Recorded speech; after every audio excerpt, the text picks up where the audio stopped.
Baiklah, saya akan mereview salah satu kitab tafsir, yaitu Tafsir Jalalain. Kitab Tafsir Jalalain adalah salah satu kitab yang sangat familiar di Indonesia, terutama di kalangan pondok pesantren. Kitab tafsir ini umumnya dianggap sebagai kitab tafsir klasik Sunni yang banyak dijadikan rujukan sebab dianggap mudah dipahami. Kenapa dikatakan tafsir Jalalain? Karena yang menulis kitab ini adalah dua Jalal. Yang pertama Jalaluddin Asyuyuti, yang kedua Jalaluddin Al-Mahalli. Nah, sebelumnya kita akan membahas dulu sedikit biografi tentang dua Jalal ini. Jalaluddin Al-Mahalli. Nama lengkap Jalaluddin Al-Mahalli adalah Muhammad bin Ahmad bin Muhammad bin Ibrahim bin Ahmad bin Hashim al-Mahalli. Beliau lahir di Kairo, Mesir pada tahun 791 Hijriah. Beliau adalah salah seorang ulama yang dikenal karena kealimannya di bidang ilmu fikih, ilmu kalam, nahwu, dan mantik, dan sebagainya. Gambaran umum tafsir Al-Jalalain. Kitab tafsir yang sudah berusia 4 abad ini banyak dikaji di kalangan pesantren. Jika ditilik dari model penafsiran, tafsir Jalalain cenderung menonjolkan analisis kebahasaan atau nahwu dan sorof. Dari sisi susunan kalimat atau asal-usul kata, serta analisis tajwid dan qiraah kalimat dan asal-usul Al-Quran. Meski disebut-sebut penyusunannya adalah dua orang, sebenarnya Al-Mahalli dan Asyuyuti ini tidak mengerjakan dalam waktu bersamaan. Masing-masing penyusun yang berbeda generasi ini hanya menulis tafsir separuh dari Al-Quran, yang mana Jalaluddin Al-Mahalli dari surah Al-Kahfi sampai An-Nas, kemudian awal surah pertama yaitu Al-Fatihah.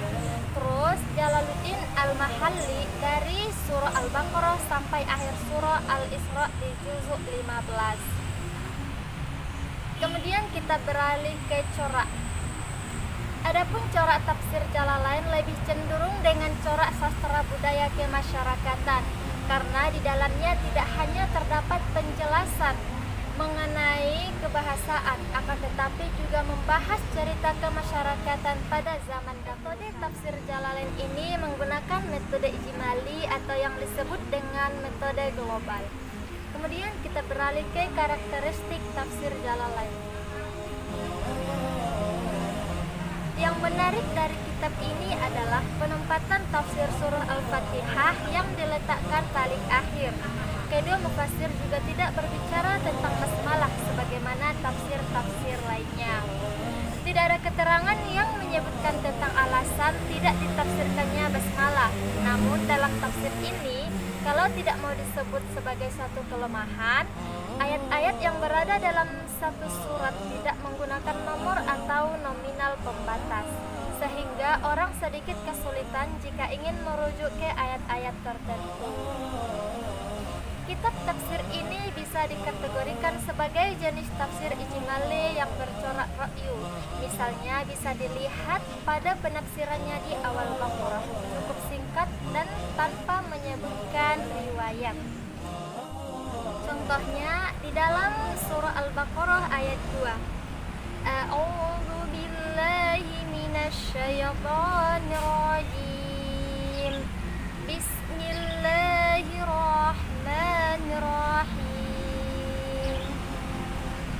Dzalikal kitabu la raiba fihi hudal lil muttaqin. Ini kitab Al-Quran, tidak ada keraguan padanya bagi orang-orang yang bertakwa. Tafsirannya, kitab ini yakni yang dibaca oleh Nabi Muhammad SAW. Tidak ada keraguan padanya, maksudnya tidak ada kebimbangan padanya, bahwa ia benar-benar dari Allah Subhanahu wa Ta'ala. Menjadi petunjuk, artinya menjadi penuntun bagi orang-orang yang bertakwa. Maksudnya di sini adalah orang-orang yang mengusahakan diri mereka supaya takwa dengan jalan mematuhi perintah Allah dan menjauhi larangannya.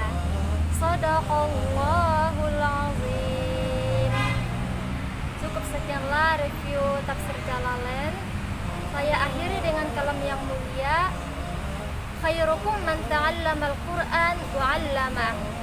Assalamualaikum warahmatullahi wabarakatuh.